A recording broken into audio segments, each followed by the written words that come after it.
Well, hello everyone. Today's conversation is truly special. Our guest is a living piece of South Carolina history, a trailblazer whose courage, faith, and commitment to excellence opened doors for generations to come. He was the first African American in the 20th century to graduate from University of South Carolina School of Law, one of the first Black men elected to the South Carolina General Assembly since Reconstruction, and the first Black president of South Carolina Bar. Beyond the titles and accolades, he is a servant leader, a family man, a respected attorney, and a steward of legacy through law, business, and community impact. Today, we are honored to sit down with Mr. I.S. Leevy Johnson to hear his story in his own words.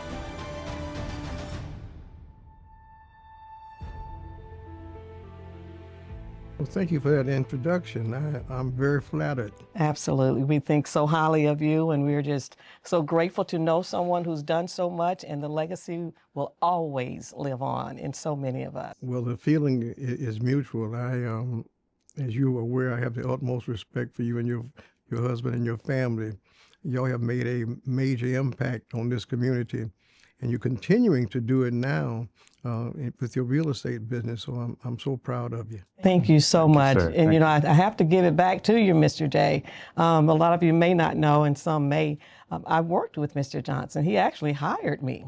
He had one good thing going for him. He hired me back in early 1990 and had the privilege to work with he and his team here for about 4 or 5 years before I went home and had babies. Well, we're preparing you for that phase of your life also because you did such a wonderful job. And as you recall, we had a wonderful team. Yes, sir. And any business, it's a team effort. That's exactly right. Sometimes you have a high-profile person in the business, but a successful business has to have a good team. You were the first African American in the 20th century to graduate from the University of South Carolina School of Law. What do you remember most about that season of your life? And what kept you going when things got difficult? I specifically recall how insecure I felt and how, I guess the actual word was how scared I was. The first African American to enroll in the University of South Carolina Law School, unfortunately, only stayed 1 year. He arrived in 1964 and I arrived in 1965. And I was really worried that I could excel. I was highly motivated by two persons, my grandfather and my grandmother.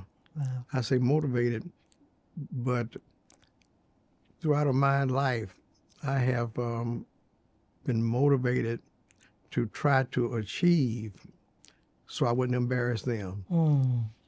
I hear people talk about a lot of things that influence them and help them in their lives, but consistently in my life, not embarrassing my parents and grandparents was important. And I need to explain that about my grandparents. My grandfather started Leevy's Funeral Home in 1932. I was born in 1942. And in 1952, we built the funeral home on the corner of Taylor and Gray. And the word funeral home comes from the fact that in the old days, funeral directors lived in the home. And so when we built the funeral home in 1952, they wanted one grandchild to come live with them, and they selected me. Wow. And that, as I reflect now, that was a turning point in my life. Interestingly, when I enrolled in the law school in 1965, I never wanted to become a practicing attorney. Really? My ambition was to always work at my grandfather's funeral home. I graduated from high school in 1960, And my grandfather had this fixation that if you went to college, you had to stay in a dormitory. All of the mortuary science schools in South Carolina were trade schools, and you had to live in an apartment or live in someone's home, whatever city the mortuary science school was located. The only mortuary science school in the entire United States that offered dormitory space was the University of Minnesota in Minneapolis, Minnesota. So I went way out to Minnesota to study mortuary science. Wow. Interesting thing about that is that in South Carolina at that time, you only had to attend mortuary science school for 1 year. University of Minnesota didn't have a 1-year program. They had a 2-year program and a 3-year program. So I had to stay out there for 2 years to get my degree. And after I got my degree, you have to serve an apprenticeship. I came back to Columbia to serve an apprenticeship from my grandfather's funeral home. And so when I went to law school, my intention was to get an education to enhance my skills as a business person. And so that was my motivation, not to practice law, Wow. but I went there to try to get some better skills. Wow. I had no idea. Yeah, that's that is news to us, and that's. But it seems like something must have changed because you did start practicing law. So, and again, we know you to be a major icon in the community, and I'm gonna guess, but you can correct me if I'm wrong. And he will. I'm gonna guess you wanted to help others, you know, the underserved, the underprivileged, those that needed assistance. What kept you in law if that wasn't initially what you wanted to do? Well, consistent throughout my experiences has been a desire to help others. I strongly believe you enhance yourself by enhancing others. Absolutely. I tell the story that as you climb up the ladder with one hand, you need to have another hand behind you pulling somebody else up with you. And I also use the analogy of an astronaut. When you see an astronaut go up in space, he's out there by himself in that spaceship, but unless he keeps contact with mission control, he's going to lose it. And so as you, to use the expression, go up the ladder, it is imperative that you maintain contact with mission control. And what put me in the legal profession is an interesting story. When 1968 was an eventful year in my life. Dr. Martin Luther King Jr. was killed in 1968. I graduated from law school in 1968. I married my wife, my late wife, Doris Wright. Her maiden name was Wright, and sometimes she said, I said, "Did you marry wrong?" But we were married for 54 wonderful years. Wow. And she passed 3 years ago. Well, so in 1968, I married Doris. I took the bar. I passed the bar. And in December of 1968, my grandfather died. Oh, wow. And that was a traumatic experience. When he passed, he left the funeral business to the family in a trust. And I stayed at the funeral home for about a year managing the business. And I made the determination that was not going to be ideal for me. And so I started my solo practice. Okay.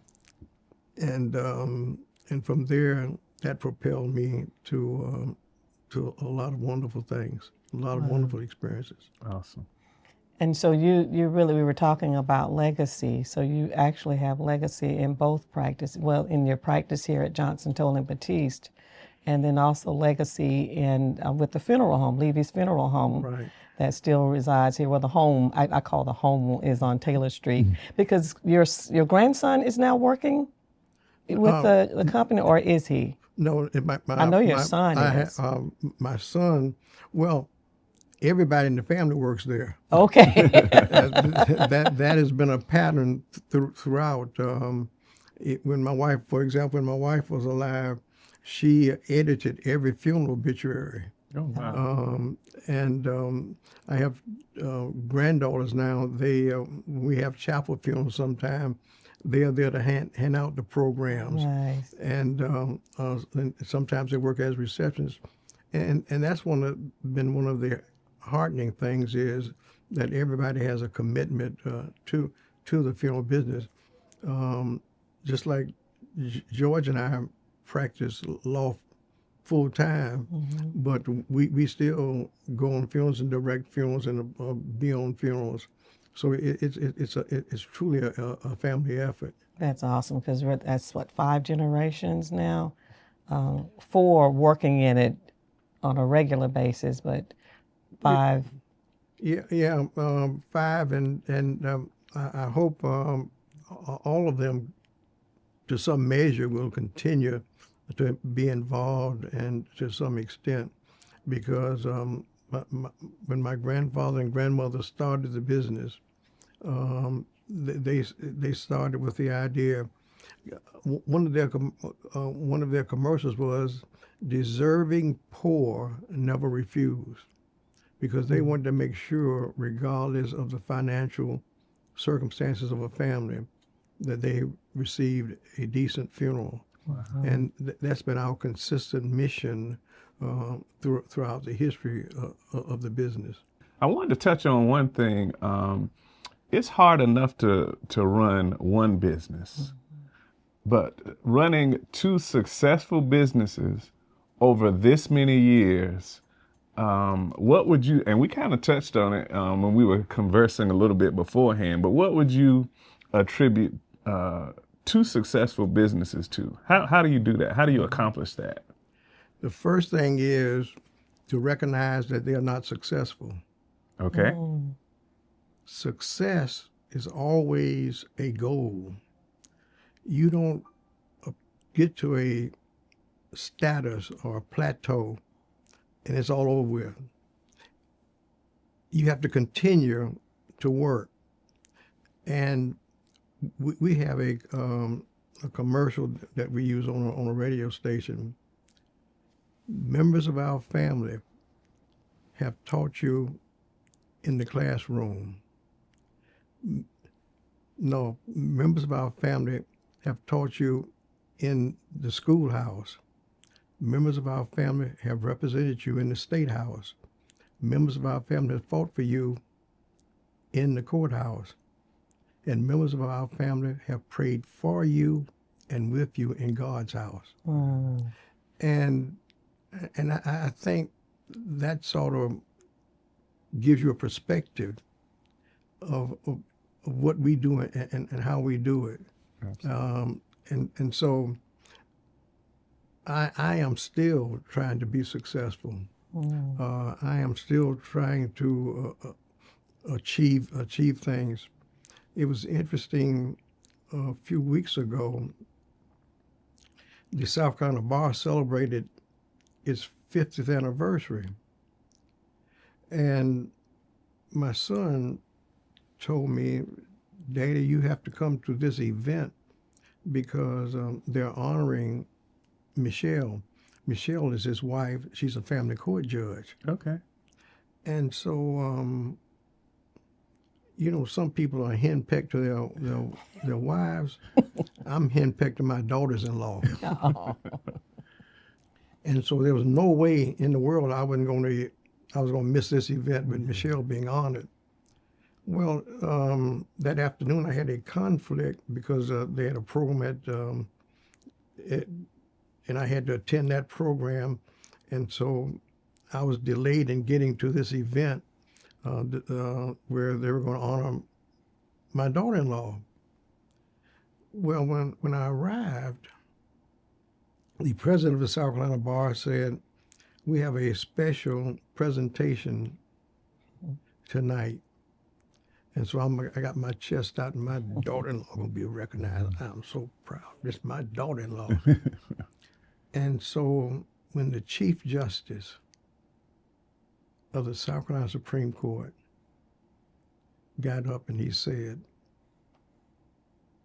"When I became Chief Justice, I decided to recognize only 10 people in the state of South Carolina for their achievements and their contributions to the legal profession." And he paused for effect and he says, "Tonight I'd like to recognize I.S. Leevy Johnson." Oh, wow. They got you. They got me. They got you. They got me. It Well was deserved. a pure shock and surprise. Wow. You know, we had thousands of lawyers in South Carolina. And the same thing when I became president of the South Carolina Bar, the first African American to do that. When I became president of the South Carolina Bar, there had only been 3 blacks to be president of a bar in the United States. The first one was in Massachusetts, the second was in California, the third was in Michigan, and I was the fourth. And I paused that night to just think about the journey from C.A. Johnson High School, a segregated high school, to hear the Chief Justice of the South Carolina Supreme Court bestowing that high honor. Man, I tell you, I tried to pinch myself, but I didn't do a good job. Wow. Well, that's really interesting, Mr. Johnson. And, you know, with you having made that history in terms of being the first black here, and it's even more exciting to know that, you know, in the United States, there weren't many. So what type of pushback, if any, did you receive, and from the community? And if so, how did you handle it? Well, that's an interesting question, because this is a major concern to me. I can't say that we're the only race that do it, but it is a major concern that we as a people have this illusion that when someone has some measure of achievements, that they automatically get a superiority complex. He different now. You can't talk to him no more. He's a big shot. He's not one of us. And in the African American community, the thing that is persuasive, the word is not persuasive, the thing that permeates our culture is that we suffer from an inferiority complex rather than a superiority complex. We, as a people, have no original bad habits, but we impute to each other attitudes and conduct that we learned from other races. And we as a people have excelled under extraordinary circumstances. But one of the things that hold us back is that we have this illusion just because somebody lives in a certain neighborhood, or they dress a certain way, or they have a position, or they have a title, that we automatically think that they're not one of us anymore. They've changed, which is as far from the truth as east is from west. Right. And one of the things that I've aspired to do was to have these achievements, But at the last time, in the final word, to demonstrate to people that I don't possess that attitude, I'll let you in on a secret.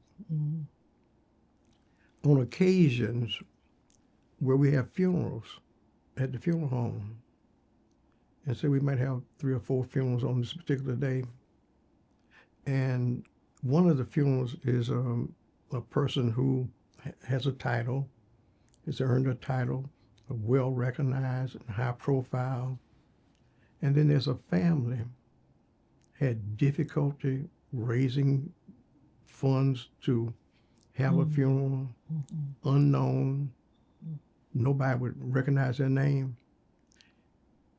On the high profile funeral, Chris directs that funeral. On the unknown person, that's where I asked Leevy Johnson goes. Wow. To let them know that you're just as important as anybody else. That's good. And I tell you, Yolanda, that is one of my major objectives in life, to make sure people understand that they have value. That's good. That's a part of pulling people up too. Wow. That's a part of Absolutely. pulling people up. And it benefits you, and it benefits them.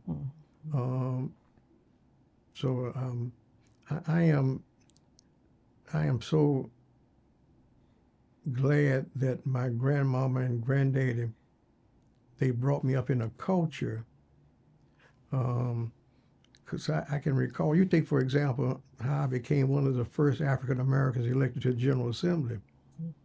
It came about as a result of the funeral business. Back in the old days when my grandfather marketed the funeral home, he would go to the churches in Lower Richland. And he would go to those churches, and my grandfather was blind. Well, a lot of people didn't know my grandfather was blind, and it fell my lot to drive him and to escort him. And so the combination of going on funerals, I knew where all the churches were in Richland County. And so one day I was leaving the county courthouse, and the late Lincoln Jenkins Jr. said to me, and I don't know why he called me this, but he called me dude. He said, dude, last night we met at the Masonic Temple, and we have decided to run you for the House of Representatives. I said, Lincoln, nobody asked me. And then I said these words, Lincoln, I don't think I'm qualified. And he replied in these mortal words, you're just as dumb as they are.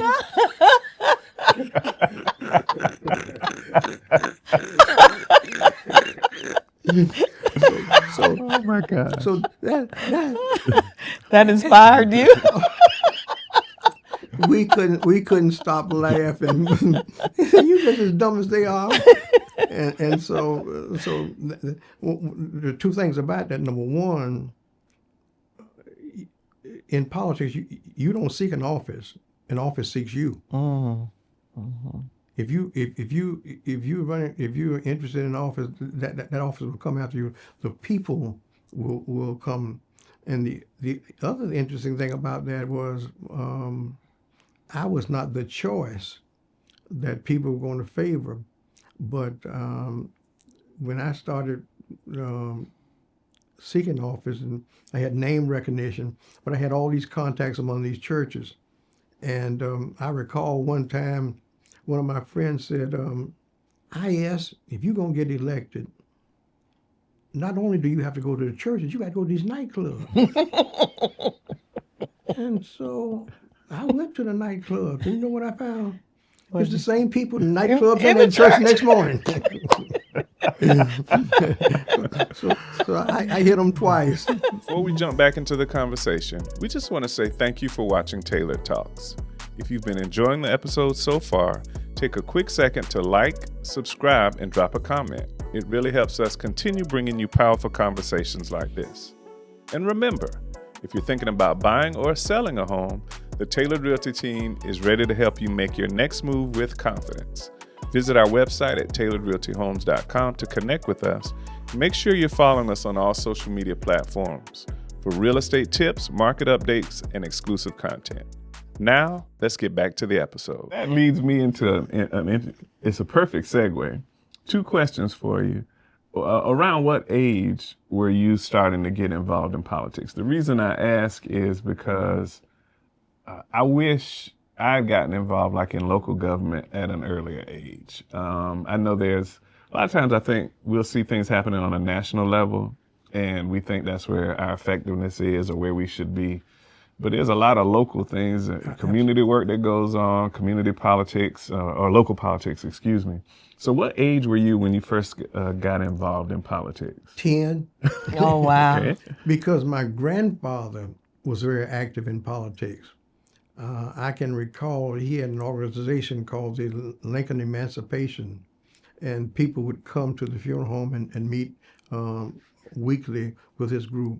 And he would go around to these churches and to meetings, and I would be with him.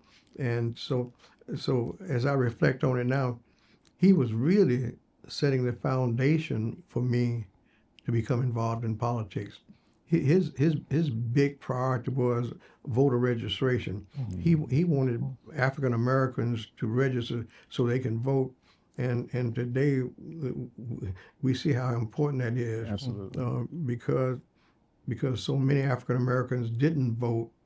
You can see the tremendous change that are being made in America. Second piece I was going to ask you was, we've seen it here. We see it every time we see you and talk to you. Is humor a part of your law practice and the funeral home? Because quite honestly, you interject a lot of humor in the things that you do. Do you think it's necessary to be successful? It's interesting you ask that question because people ask me, how did you stay married for 54 years? And I tell them, obviously, you have to possess the conventional attitudes of love, devotion, camaraderie, and compatibility. But I also tell them a sense of humor, having fun, enjoying each other. Wow. And my wife had a great wit. And when the boys got old enough, it was 3 against 1. Because you don't know this, but them boys favor mama. Oh, yeah. Don't mind I told you that, okay? Yes, sir. Yes, sir.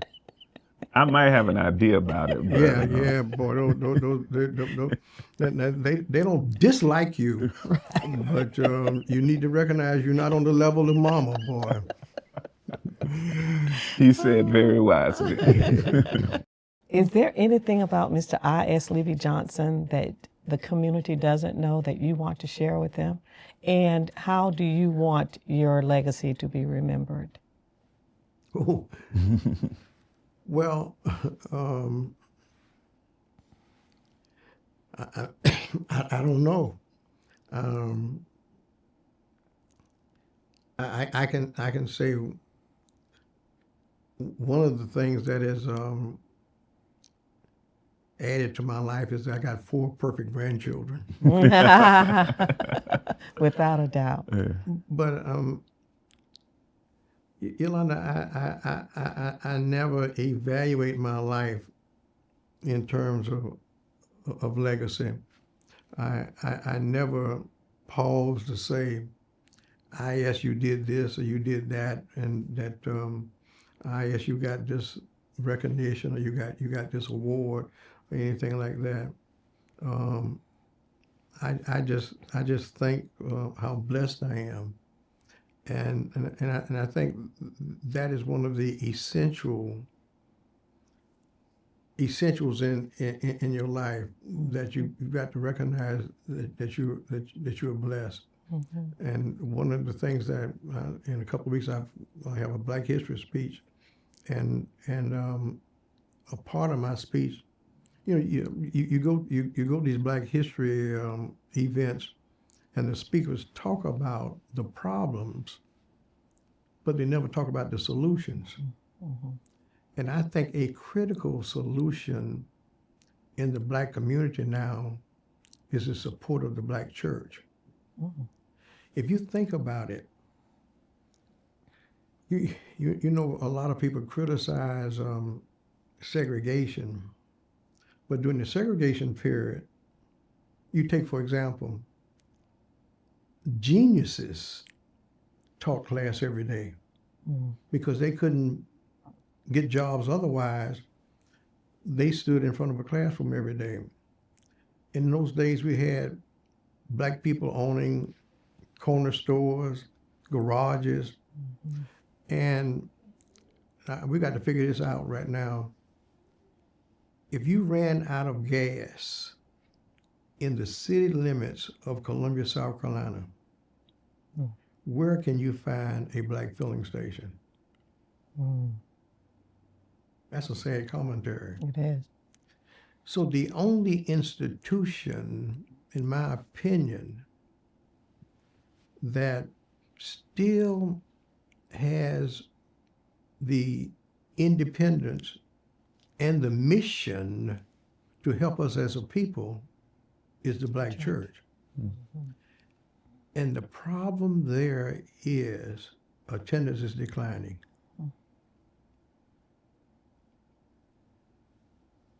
Too many people go to St. Mattress every Sunday. St. Mattress. St. Mattress. Especially with the internet. They've got accustomed to putting their head on that pillow, on that mattress.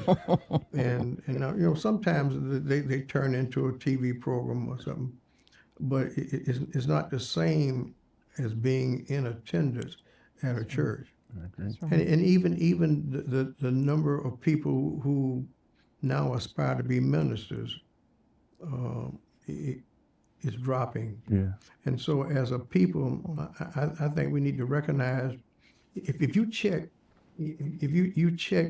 the history of people who have been leaders in the Black community, all of them have been church connected. Mm-hmm. The three of us who were elected in 1970 to the House of Representatives, I was Baptist, Herb Fielding was Episcopalian, and Jim Felder was AME. All of us had deep ties to the Black church. Mm-hmm. And it was the Black church. If you look at the local leaders, they were church connected. And so, even on, you know, like Dr. Martin Luther King Jr., I mean, you call the roll.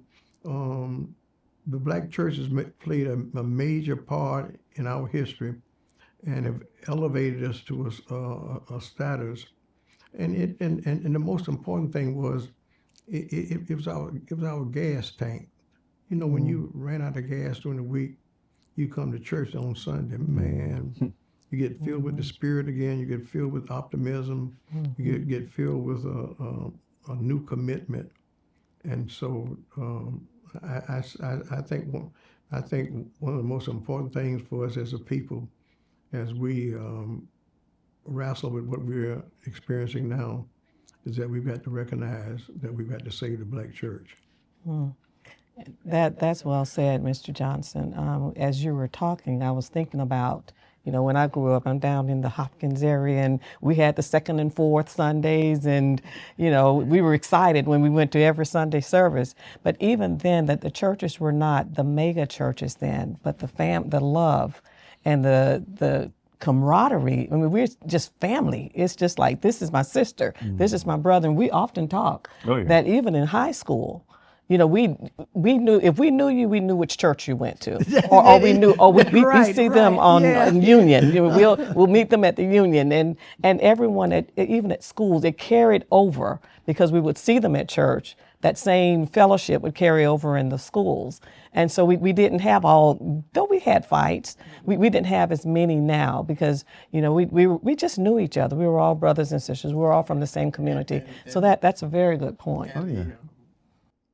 The best month of the year was the fifth Sunday, because those churches that had church on first and third, second and fourth, everybody would get together on that one church on that fifth Sunday, and that brought the community together, and not only that, the thing that stand up in my mind was a church anniversary or some kind of homecoming event.